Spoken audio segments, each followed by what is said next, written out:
So we are calling on our Prime Minister to do two things today. One, to release Novak Djokovic into Australian society. And number two, to end all the mandates, end the segregation, end the discrimination. No one should be thrown out of their job because they are vaccine free. It's Monday, the 10th of January 2022. And if I'm smiling, it's because Team Freedom had a great win today.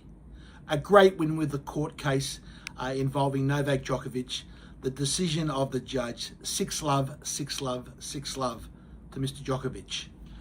Just look at the scathing criticisms that the judge said today. And I'll just read you some of those.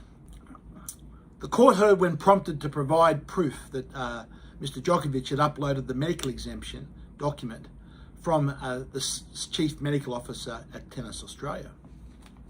And this is the words of the judge.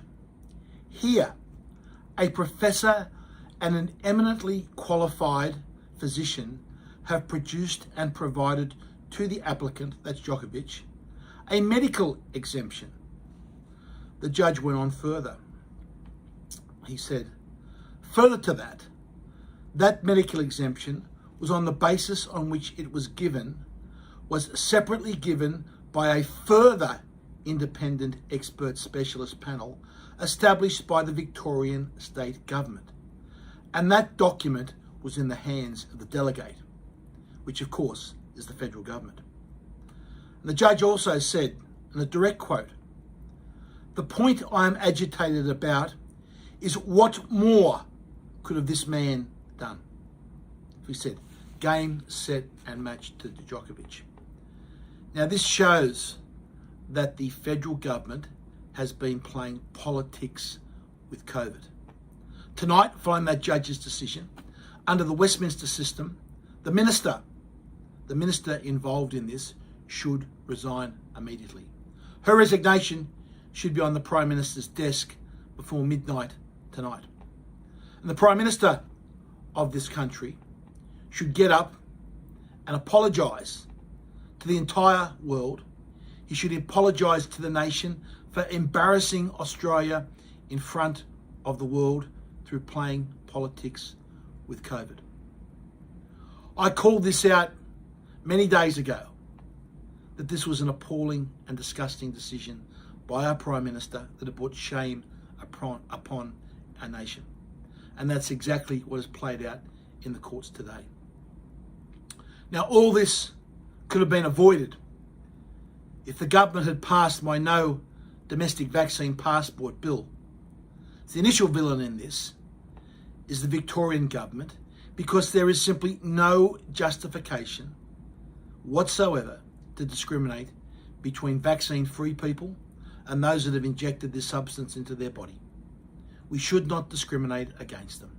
In fact, if anything, the data shows that vaccine-free people are at less risk of catching the current variant of COVID than those that have had 2 injections of this stuff into their bodies. So it's not only a win for Djokovic, but following this win, there is more that needs to be done. All the vaccine mandates in this country must be stopped and thrown in the bin and suspended immediately.